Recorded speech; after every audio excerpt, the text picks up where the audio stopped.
Assalomu alaykum aziz do'stlar, aziz muxlislar.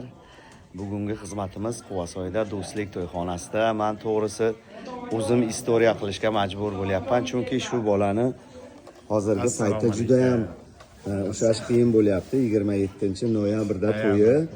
O'zini shu uylanaman deb o'qqa-cho'qqa urib, mana shu bo'sh kuni yo'q, mana shuni deb to'yboshlar bugunga to'y qilishdi.